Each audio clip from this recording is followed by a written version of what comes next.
In today's video, we are going to be getting sneaky with a melee-focused rogue build that I've been working on. I've used Astarion primarily for this build, so he works perfect for this build, but you can definitely create a custom character using this exact build, and this will allow you to use attributes that you choose. But without further ado, let's get into it. Today's video is sponsored by the channel itself. I've launched the YouTube membership option. If that's something you're interested in, please check that service out. Little join button is next to the subscribe button, which you should also hit, but that is just an option. Now into the video. The main purpose of this build is to get close to enemies and use the melee sneak attack for the extra d6 dice roll on the attack, as well as dual wielding with a dagger to use your bonus actions to get extra offhand attacks in that same turn. The benefits here and putting this build on a rogue specifically is with the fast hands class feature that you get at level 3, which gives you an extra bonus action which you can use to have another offhand attack, or at level 2 you can use that for the dash bonus action ability that you get there, whereas in other classes dash actually takes up an action. The primary focus of this build is being able to sneak attack enemies outside of combat, and then when you are locked into combat, having high mobility to get around the battlefield and do good damage output with multiple attacks per turn. So let's get into the stats and break down this character. As mentioned, I am using Astarion for the primary focus of this build, but he does have some weaknesses in his ability spread, which we'll get into, but you can definitely make this as a custom character and this build would work even better than with our little vampire friend.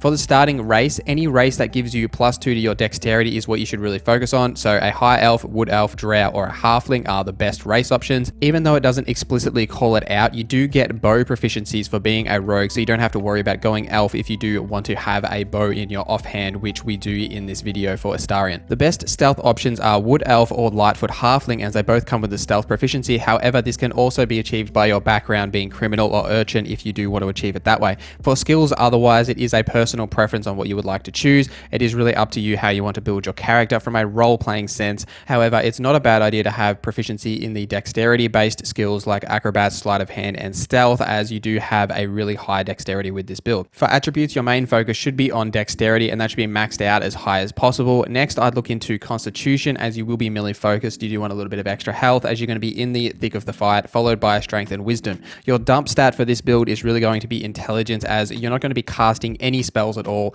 unless you go the arcane trickster as your subclass at level 3, but this build is solely focused on being that thief subclass line, so it's fine for intelligence to be as low as possible. Leveling up as a rogue is where this build really starts to come together. At level 2, you get the cunning action dash, which allows you to dash as a bonus action rather than an action. This allows you to double your movement speed and get up close and personal with any enemy that you like. At level 3 is where you pick your subclass, thief or arcane trickster. For this build, we are going thief. Thief is the key focus for this build. This is what gives you that second bonus action per turn, as well as some fall damage resistance so you can jump around more freely. And with jump being a bonus action as well, if you are up on the higher ground and you do need to jump down, this will allow you to move around freely and as well use dash if you do want to cover a lot of distance in that same turn. Once you hit level 4, it's time to choose a feat. The primary option here is to go with the ability improvement option for the extra 2 points to put into your abilities.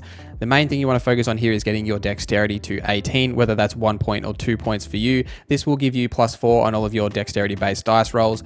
If you do have a point left over, my suggestion would be to put this into constitution or any other stat that is currently on an odd number to bring it to an even number for those stat increases. There are other options here like the dual wielder feat, which gives you a +1 bonus to your armor class while wielding a melee weapon in each hand, which we will be as we are going to be dual wielding 2 weapons. The other option is defensive duelist, as we will be regularly in melee range. When you are attacked with a melee attack, you can use your reaction to increase your armor class, potentially making the attack miss. These are the only other 2 options you could go with, but in my opinion, the straight increase to your dice rolls is a better alternative than a +1 to armor class or the reaction increase to your armor class. The straight stat improvements you get from the ability improvement feat is just more beneficial as a general rule, in my opinion, and I think this translates to all of the builds that we might see that'll come out of early access. This may change when the game is fully released, but we'll have to wait and see.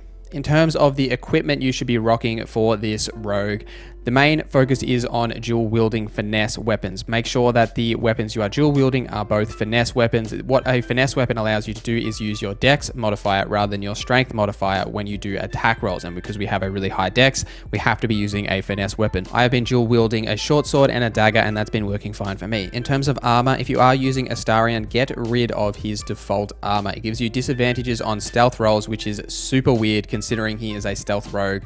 I don't understand that, but just change that out for a standard leather armor. Gives you the exact amount of armor class, but it doesn't give you that disadvantage on stealth rolls. So you should be able to just rock that unless you find better leather light armor as you progress through the early access, which there are options there.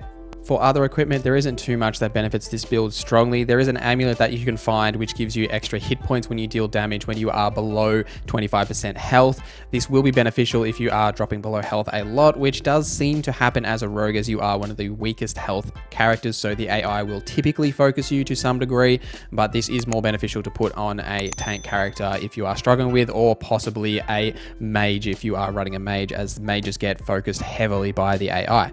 In terms of playing this build and how you should operate, you should start combat in stealth with a stealth attack pretty much every combat encounter that's possible. If you know a fight is coming, peeling off your rogue from your party, putting them in stealth, hiding them around a corner is always a good option. Start that conversation. If dialogue goes poorly and the combat starts, you've got your rogue in stealth there, and you can find a good angle for them to get a cheap kill and get some easy damage at the start of the fight.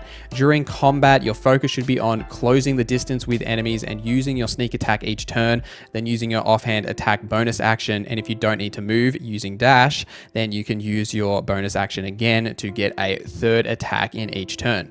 As Astarion specifically, you should also use your vampire bite as soon as you can. It gives Astarion a happy buff, which gives Astarion bonuses to his rolls until you rest again, and who doesn't like a happy vampire? It's much better than an angry vampire, let's be real. If melee isn't possible, which in some fights it isn't, in the early access at least, there are a lot of encounters where enemies are on a high ground in an unreachable state, which you can't actually get to during combat without a lot of movement, which is not beneficial because you're just going to get pelted with arrows or spells as you try and move around. In these cases, you can use your bow. The bow also has a sneak attack, which you can use every single turn and get that extra dice roll on your attacks. As a rogue, regardless of if you go this option or the arcane trickster, you should not really be using your default attacks very often. You should either be using your weapon attacks or you should be using the sneak attacks. They both give you extra damage rolls on your attacks, and this should be the key focus of your rogue build regardless of the build that you go for.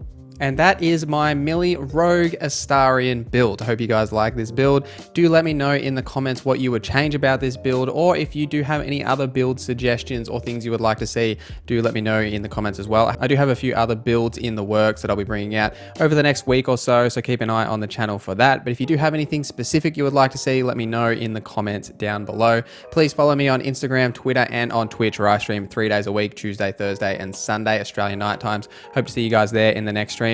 Thank you for watching this video. My name is Norza, and I hope you have a great day.